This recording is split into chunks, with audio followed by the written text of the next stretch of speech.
Welcome into the opening line report, March Madness style. I'm Drew Martin. He's Teddy Covers each and every Monday morning. Teddy, welcome in, buddy. Happy March Madness to you. You know what the funny thing is, Drew? Because both of us, we were just talking off air. And look, it's Monday morning. It's been an orgiastic weekend of college basketball. I mean, it was an orgy. That's all you can. The only word I can think of to describe it. And Drew and I are both like, yeah, I'm completely gassed. I got nothing in the tank. We're talking about when we can get a nap in. And yet the lights go on, the camera comes on, and she's like, welcome to the opening. And the adrenaline starts to flow and the energy gets there. So somehow or other we find a way.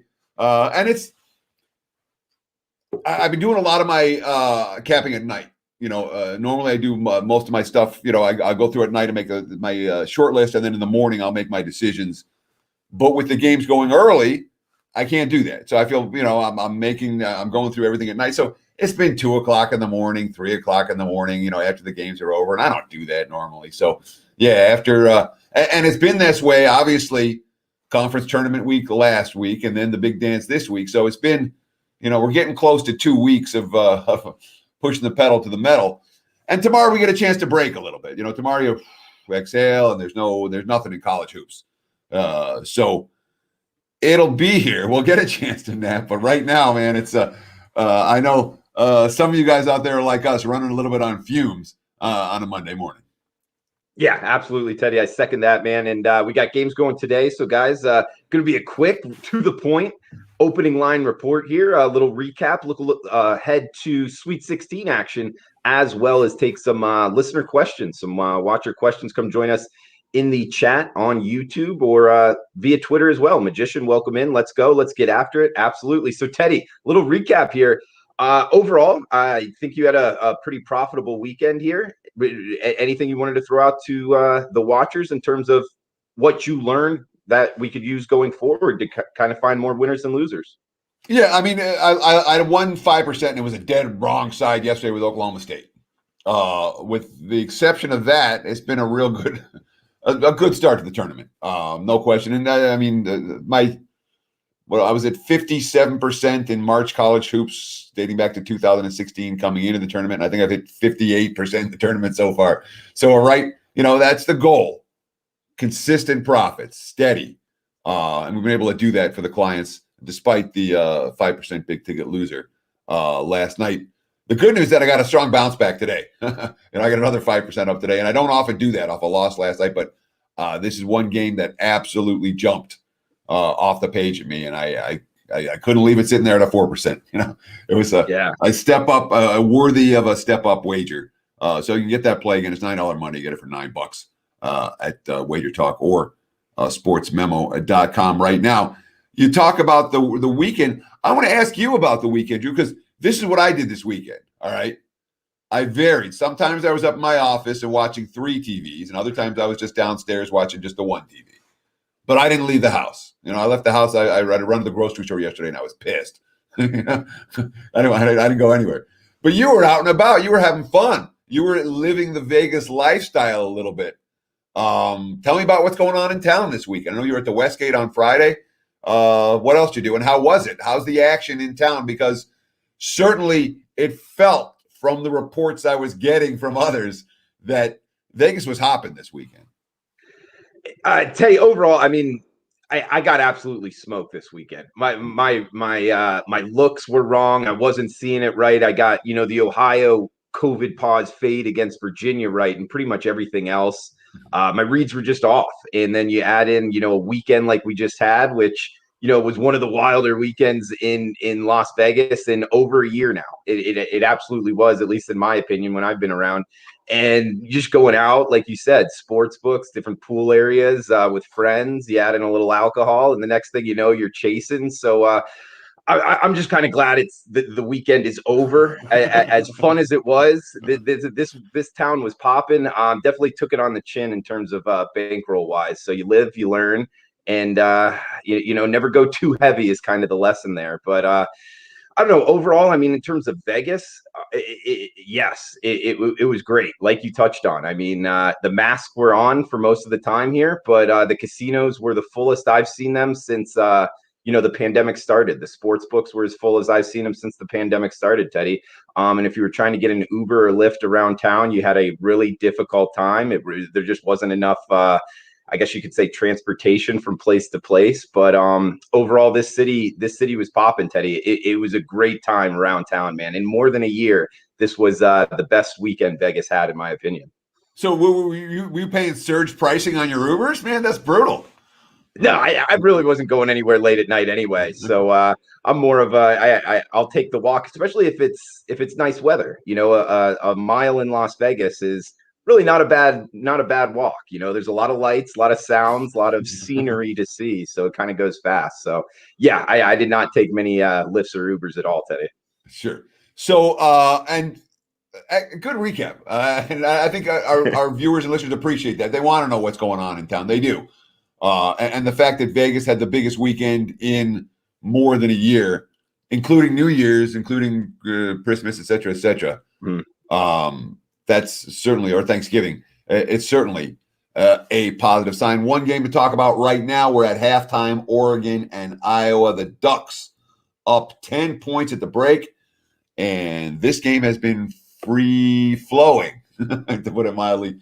56-46. First half flies over. Second half total, 82.5 at most books. And the number I'm seeing, 5.5 on Iowa. I didn't know what to do.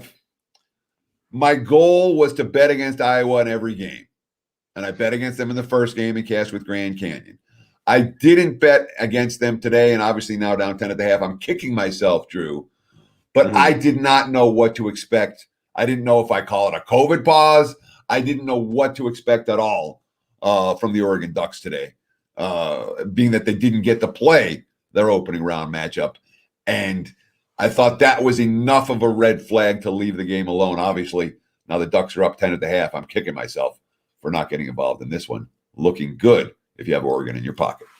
Yeah, talk about wrong looks for me, Teddy. This is another one because we saw right out of the gate this first weekend in the NCAA tournament. What was it? The first 11 games, the first half under, hitting all of them. Yeah. It was just slow starts right out the gate. So I was actually looking to kind of fade Oregon here, and so kind of glad I didn't, just because it was their first appearance here at the NCAA tournament, where it wasn't Iowa's first appearance. I thought that could be an advantage. Yeah, but sure enough, left a loser off the table.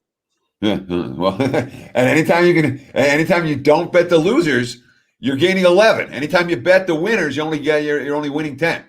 So I like it.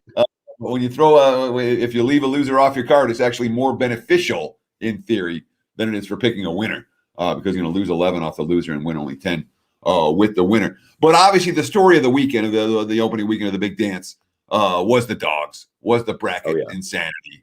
My numbers, I think I had 20. I graded 2 games as pick'em, and anything that was -1, I graded a pick'em. Okay, there were +1s, -1. The Oklahoma, Missouri game, I graded a pick'em, and Florida, Virginia Tech, I graded a pick'em. Those are the 2 games that I didn't count. And of course, there was 1 game canceled, which leaves us with 37 games played so far. Dogs, 23 or 30. I said there have been 39 games played so far. 37 of them with a favorite per se, and the dogs favorite of -2 or higher. And the dogs in those games, 23-14 against the spread. And Friday was split. So it really was Saturday and Sunday, all dogs all the time, including the outright upsets that broke a whole lot of people's brackets. And then people say, what are you shocked at? What were you shocked at over the course of the weekend? Oh, my God, Loyola beat Illinois. Yeah, Loyola's a freaking good team. and it's so funny. We were all saying that Loyola got screwed by their underseeding. Illinois got screwed by the committee underseeding Loyola. So that was certainly bad news for the committee, because they didn't want Loyola to survive in advance, but they were certainly the better of the 2 teams. From start to finish in that ballgame. Drew, it feels like you're about to say something, so go. No, I just agree with you in terms of, people always talk about, the team that got underseeded, how bad they got. took it on the chin, whereas it's the teams they're playing as well. Like you said, like Illinois, a team that I had winning the whole thing, at least making it to the championship, whichever bracket you want to look at. And I was very surprised that Illinois got knocked out. But to your point, Loyola Chicago is a really good basketball team that a lot of people underrated. Yeah, one of several, obviously. But with Dogs going 23-14, people are like, "What are you most shocked at? What are you most surprised by?" Of all the things I'm most surprised by, and again, some of it is unique to the scheduling formula. It won't be that case after today. Which conference is the most teams standing on Monday morning? I'm guessing the Pac-12. The Pac-freaking-12, dude. The conference that I watched enough Pac-12 basketball this year not to believe in it. I didn't talk to one person, not one. And again, the people we're talking to are not TV pundits. They're people that sit and watch college basketball all night, every night. Oh, yeah. And there wasn't anyone's, oh, yeah, watch out for the Pac-12. Here comes the Pac-12. And yet the Pac-12 is the more. I mean, right now, all of this about the Big Ten and the Big 12 and what great seasons they had. Big Ten is one team standing in the six. I shouldn't say one team in the Sweet 16 right now. Big 12 is one team in the Sweet 16 right now. So, and in fact, speaking of the Sweet 16, and we're going to go through a little opening line on the Sweet 16, but look at the conferences we have in play. Big 12 gets one. Big East gets one. SEC gets one. Oral Roberts from the Summit League gets one. Loyola from the Missouri Valley is one. Pac-12 is one. ACC is one. AAC is one. There isn't a conference out there that has two teams left, or the two teams in the Sweet 16 yet. Now, if it plays out today, and note there are no Big Ten teams in the Sweet 16 yet, and Iowa's trailing at halftime right now. So there's still four conferences alive. The Big Ten should get somebody into the Sweet 16, one would think, in theory. The West Coast Conference gets Zags. The Zags are 14.5-point favorites. The MAC is still alive with Ohio against Creighton. And was it Abilene Christian from the Southland Conference alive? So we could see 12 different conferences out of the 16 Sweet 16 teams.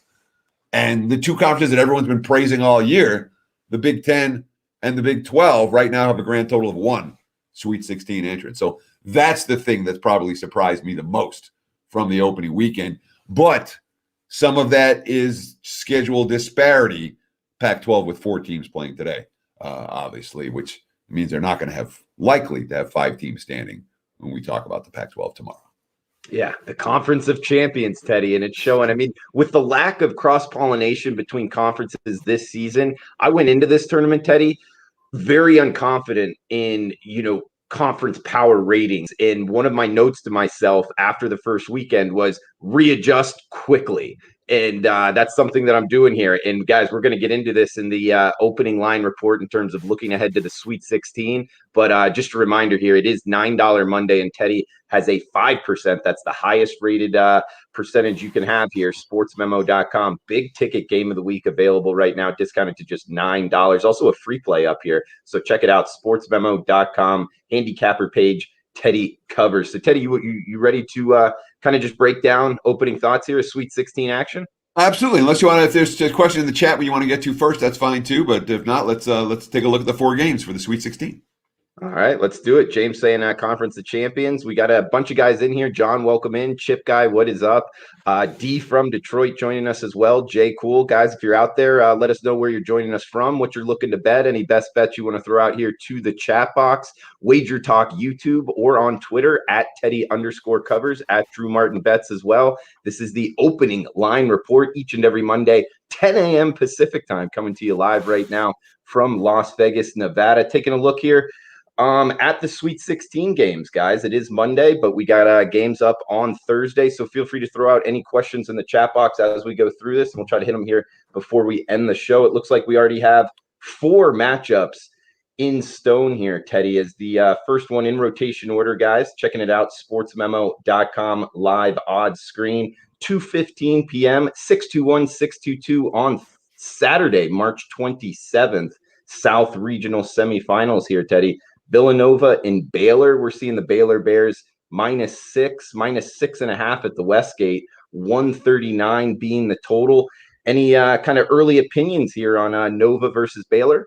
And this is all first glance. This is all. I have Mhm. not done my statistical work on any of these teams yet.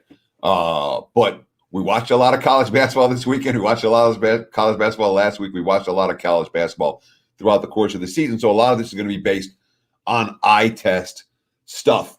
Worth noting, you talked about 2:15. That's Pacific time. This game, It'll be 5:15 for those of you on the East Coast. And the other thing we have to note, the Sweet 16 always starts on Thursday, and you have the 2 games, the 4 games Thursday, 4 games Friday, then 2 Saturday, 2 Sunday. Not this year. This year, it's being pushed back, and there's nothing till Saturday. The only thing on Thursday, what do we have? The NIT games on Thursday. So it'll be 4 games Saturday, 4 games Sunday, and then 2 games in the Elite 8 matchups on Monday and Tuesday of next week, which also means that these kids are going to be sitting in Indy all week, longer than they would normally have to fly back home and fly back to their next venue. So one of the things we're going to be paying attention to this week is whatever little buzz we get out of Indianapolis with what's going on with the teams as they sit throughout the course of the week, waiting for these matchups. Normally back home, and you get matchups from the beat writers there, info from the beat writers there in terms of focus.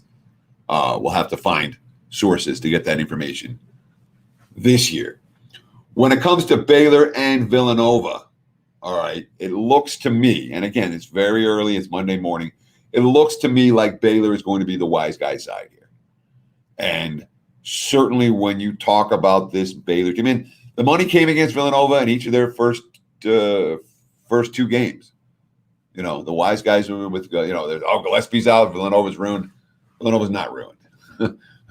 All right. But the markets haven't been backing Nova here in the postseason the way that they were hot on Nova before Gillespie got hurt. It just hasn't been that way.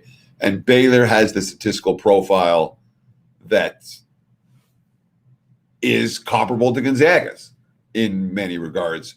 So if you like the Bears, and again, this isn't you got to rush to the window and bet it, but I'm looking right now here in Vegas. South Point's got a 6, Circa's got a 6, and of course, both those places have satellite sports books. I would expect in other states, I would expect the broader number to be at 6.5 or higher by tip-off. And by 6.5 or higher means I wouldn't be shocked if this game goes to 7. I would expect Baylor to take the money. So if you do like Baylor, it's not easy to make a bet on Monday for a game on Saturday when you don't know what's going to go in between here.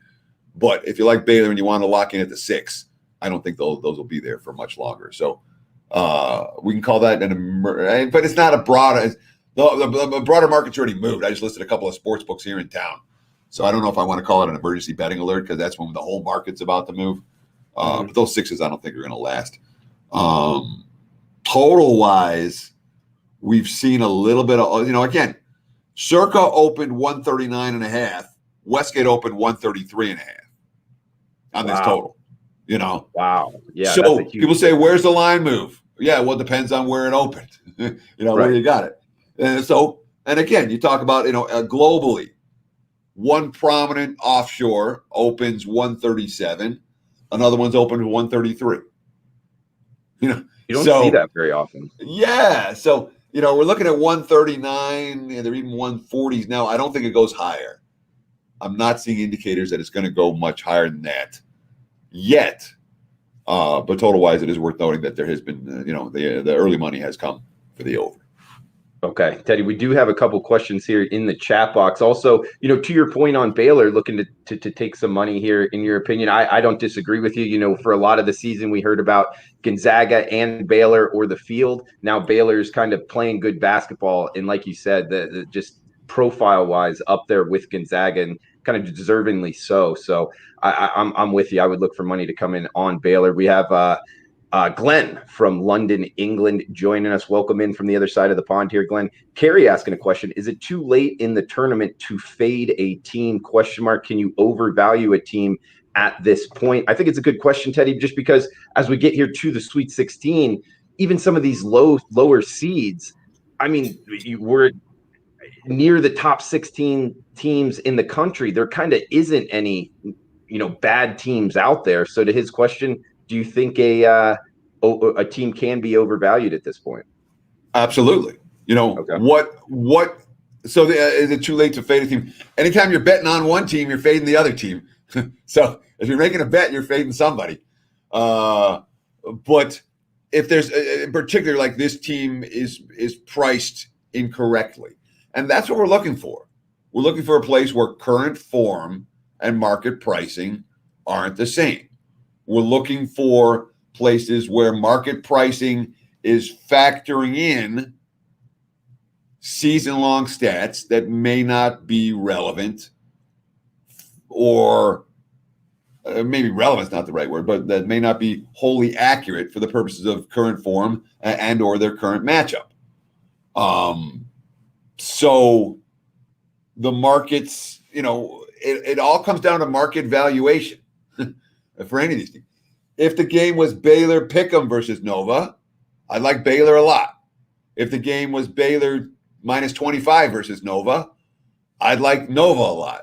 So it's just where's the market valuing the teams at this stage of the season, and how does that mesh with your assessment of how well they're actually playing at this stage of the season? And that's where you sometimes find your opportunities to fade teams. I cashed a ticket yesterday betting against Houston.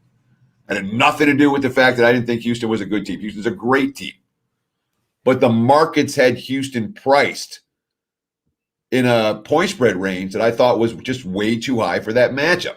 Houston's analytics sky high, and their advanced metrics sky high, and they're being priced maybe a little bit better, a little bit higher than I thought merited the price of the point spread, given the nature of their schedule and the nature of the matchup of their opponent.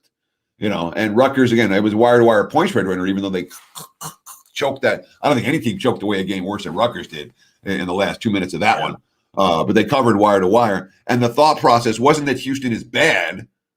It was that Houston is overpriced, given the matchup and given their metrics. And that's what I'm looking for. Good question, Gary. Thank you.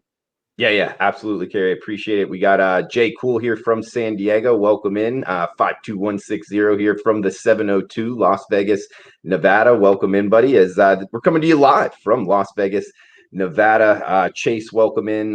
Kerry, thanks for the question. Teasing the NFL. Baylor should cover. That's what he's looking at. We got 3 more games, guys. We're going to be breaking them down. Feel free to throw any questions out in the chat box, Twitter or YouTube here.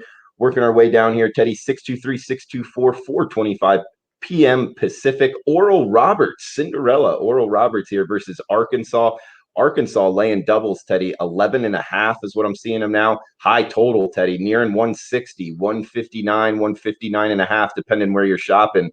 What are you thinking here? Oral Roberts is Cinderella. Does the story end against Arkansas? So, of course, one of the beauties of the show is, of course, you and I are both in Vegas, and we're never in the same room when we do it. You live right on the Strip, and I live in a neighborhood that's 10, 15 minutes from the Strip. But the fact that, your info is coming from Vegas for all this, for every opening line report, that's what, we like to highlight. And neither one of us is Johnny-come-latelys in this town. You've lived out here now half a decade at least, Drew. It feels like, and sometimes you go back to Florida for a bit. You've been out here for a while. I've been out here for 20-something years. One of the things that you notice when you live in Vegas, hey, Rory, I appreciate it. How are you today? One of the things you notice when you live in Vegas all this time is the popular underdog and some of the issues that they have when it comes to the Sweet 16. All right. Oral Roberts was the most popular dog on the card yesterday. And watching the game, I mean, that was another choke job from Florida. Oral Roberts did enough, but Florida choked that game away pretty good. They made a lot of unforced errors over the second half of that contest. And the wise guys were ready against Oral Roberts. All right. There was money. There was sharp money yesterday for Florida, and that was a sharp square divide game, and the Joes won and the pros lost. There wasn't a whole lot of respect for Oral Roberts, even in the opening round necessarily, from the sharp money. So normally the upstart Sweet 16 team flies home after they just pulled off 2 upsets. Everyone on campus tells them how great they are for a week, and they got to fly back out and play somebody else. And it's almost an automatic fade. Right. And teams like Oral Roberts are not teams that the markets put a lot of respect in weekend number 2. Now, the wise guys already made that move right here. There's no Oral Roberts support. I'm telling you, not much. But the nuances this year are different. They're not going to get to go home and have everyone tell them how great they are. They're going to be sitting in the bubble like everyone else and watching film and practicing and trying to figure out what to do with themselves for the rest of the day, which is very different from a normal. So I'm interested to see if that improves the performance of teams like Oral Roberts, or if it's just, when they get out there, they'll be a little bit outclassed. Arkansas is certainly not a team I'm in any rush to step in front of, but it's, again, double-digit favorites in this tournament, in a dog tournament, and the dogs yesterday cashing all day and Saturday cashing all day after kind of a split on Friday. I think it was dogs went 8-7 on Friday and then dominated Saturday and Sunday. Right. It'll be a popular dog for the public. It'll be a popular favorite for the wise guys at first glance. Teddy. And total-wise, I haven't seen a whole lot of movement in terms of up or down yet. I would expect it to go in this range. I'm sorry, what were you asking, Drew? Teddy, it was funny because just out with people in the industry here in Vegas, we were joking about Oral Roberts. Do you know anything about Oral Roberts, like where it's located? Anything about the school? That's the irony, because I was like, I know what league they play in. Yeah, but where is Oral Roberts? I don't know. I think it's Oklahoma, maybe. It sounds like a dentistry to me. Like if you were going to like a dentist's office, doesn't it? No, now I'm finding out. Oral Roberts location. Yeah, it's just it was a funny thing that also, not Oklahoma. A lot of people. Yeah, I was right. Yeah, it was Oklahoma. Okay. Yeah. Well, just wanted to throw it out there. I didn't know if maybe your college geography, Teddy, was a little bit better than mine. But guys, we got 2 games left here. Breaking them down and then answer some questions before we head out here to watch the Monday edition of March Madness first weekend here. Teddy, one more question I got before we hit the last 2 games, and then we'll hit the chat box questions. Do you know why they're pushing it back here to not start until Saturday this next weekend? Why not have the games, Friday afternoon? It seems like that would kind of catch a lot of eyeballs. I can only assume it's TV ratings. Okay. That's the only thing I can assume. But it has to be. It has to be. There's no other reason that it's not like there's a COVID protocol that makes it better to play, that have them sit around in the hotel for an extra day. Or maybe they're trying to shorten the wait between the Elite 8 and the Final 4. I don't know. Okay. Well, Teddy, we got 2 more games here. Saturday, March 27th. The early game. This one's tipping us off here, 11:40 a.m. Pacific time. Oregon State versus Loyola Chicago. We got 127 being the total. And it looks like Loyola Chicago laying 7 against the Conference of Champions champion here in Oregon State. Both kind of surprise Sweet 16 teams, Teddy. What are you thinking here? So I'm not stepping in front of Oregon State again, which means Oregon State's finally going to play a bad game. Because like you can go, it's like clockwork. I'm like, I'm not stepping in front of that team again. And then that's when I get to that point, that means there's definitely time to step in front of them because the value, but if you step in front of Oregon State, all you've done is getting your ass kicked. For weeks, for months. Opponent hasn't mattered, situation hasn't mattered, and Loyola has this monster statistical profile. All right, there's a reason they were ranked 9th in the country in Ken Palm, and it was like they should be a 3 seed, and they were seeded as an 8 seed. So Loyola has these monster stats. The wise guy's going to love. Oregon State does not have the wise guy stats, and the broad, not have that statistical profile that the sharp bettors love, and there's been enough anti-Oregon State sentiment in the market. We've already seen Loyola money. The show, again, the leading indicator books are nothing but Loyola right now. And yet, when you look at some of the early consensus figures, it's like 90% Oregon State plus. So It's a fascinating handicap here. This looks to me like it's going to be a pros versus Joes game, where the pros are going to be on the favorite, the Joes are going to be on the dog. And again, there are plenty of games, the pros versus Joes games, even in the big dance, where the pros get the pros lose and the Joes win. Although there are plenty of games that turn out the other way. But it's not an auto bet if it's a pros versus Joes. Is all I'm trying to say. It's not this is the square side, this is the sharp side, therefore the sharp side is absolutely right. No, the sharp sides are betting their stats, and the square sides are betting what they've seen. And sometimes what you see is more important than the stats. Teddy, we got one more game here. 647, 648, 6:55 p.m. Pacific tip here. Syracuse and Houston, the old 2 versus 11 seed here. 140 being the total. Looks like Houston, the Cougars, -6-point favorites, -6.5, depending on where you're shopping around town.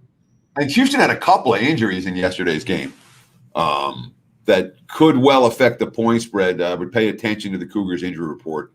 Haven't seen a whole lot of movement on this. Again, some books open 7, some books open 6, some books open 6.5, and we're seeing basically 6s and 6.5s across the board. The leading indicator books right now are at 6 as opposed to 6.5, so I'm not convinced that 6.5s will be there for the Cougs.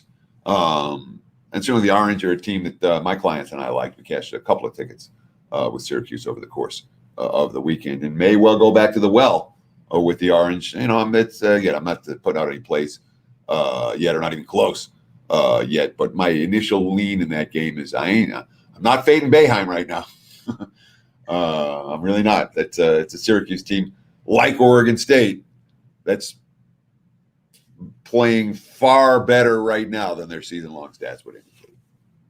Teddy, great breakdowns of the game. I mean, I think the Syracuse zone is just tough for a lot of opponents. I mean, Houston getting the extra preparation time for it, I think might help them, both defensive oriented. I kind of lean under here. Of course, we've seen unders out the gate have success. So that's the way I'm kind of looking at first glance for the Syracuse-Houston game, Teddy. Before we hit the chat box, Well, yeah, we have to talk about the worst beat of the weekend was that Syracuse-San Diego State, the Syracuse-San Diego State over on Friday. A game that was 50-30. There's not going to be any fouling. There's less than 8 minutes left. There's no freaking way it's going to go over. And there was just an insane flurry from like the 3-minute mark to the 2-minute mark. And then you needed 4 possessions, 4 scores in the final minute to get over. And it goes 2 free throws, then 3-pointer, 3-pointer, 3-pointer, boom. Gets over the total in the last second. That was brutal. But that type of stat or that type of result where the final score total-wise had nothing to do with how the game was played. Sometimes there's value with some unders moving forward after a game like that. That snuck over the total. Great point. I mean, that was the worst beat of the weekend that I saw was that under. I mean, it was as right an under as you'll ever have in the history of unders. And it still didn't catch. Well, maybe a buy low opportunity and bet the under here, Syracuse and Houston. Guys, just a reminder, $9 Monday, WagerTalk and SportsMemo.com. 5%er from Teddy Covers available at SportsMemo.com. He's got his free play up there as well, so check it out, guys. Huge discounts. And his March Madness college hoops since 2016, hitting 57%. That's 116 and 88 multi-years here. He's seen it well in March, and he's got his highest rated play you can have, 5% big ticket game of the week. Check it out, sportsmemo.com, only $9. Guys, we're going to steam through the chat box here, hit this, and then check out just the last questions. Feel free to fire away here on the YouTube channel or on Twitter at Teddy_Covers or at Drew Martin Betts. James saying, does Jim Feist have any street cred? I don't know, Teddy. Do you? I like Jim Feist very much as a person. Okay. Leave it at that. That's what I'm going to say. All right, next question here. Rory saying, Drew, how do you like living in Las Vegas? Rory, I like it a lot. 2 things I'll throw out there from what I've learned about Vegas that I didn't know before I lived here. First off, it's the best food town I've ever lived in. I would say it's the best food town in the world, man. It Yep. is awesome restaurants, getting off of the strip and getting into these local places. If you like sushi, seafood, I recommend it. Steaks, really whatever you're into. We're Mexican food, we're close to Mexico. Whatever the deal is, whatever you like, you can find it here in Las Vegas. Really, really good food town. And the other thing I'll say, it's a lot more beautiful than I think people give it a credit for. The mountains, the sunsets here. A lot of people just think about, the strip and the lights, which is really great to look at, good scenery. But even getting, a little bit outside of Las Vegas, just, in your car, 30 minutes outside, you can go on these, hikes and up in the mountains, something that just being from Florida, I was never able to do. So those are two things I want to point out. But overall, yeah, I really like living in Las Vegas. Anything you want to add, Teddy? So I no, I a bunch of stuff in the chat I'm looking at that I want to talk about. Okay. Drew, nice new glasses. We like Thank them. you. You look sharp. I appreciate James it. Mountain. Teddy sounds bitter. LOL. I forgot what I was. I am, dude. I'm bitter all the time.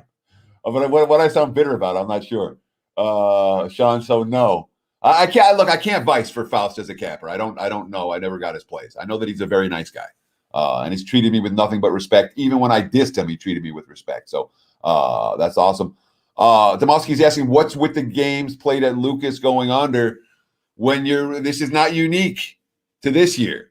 The games played at football stadiums tend to have rough sight lines. When you see them going under, you don't bet it the other way unless you have a damn good reason to do it. So it's not necessarily about what, it's the type of thing where roll, you don't maybe not try to just when you see this trend, you run with this trend and you don't try to overanalyze it, in my opinion.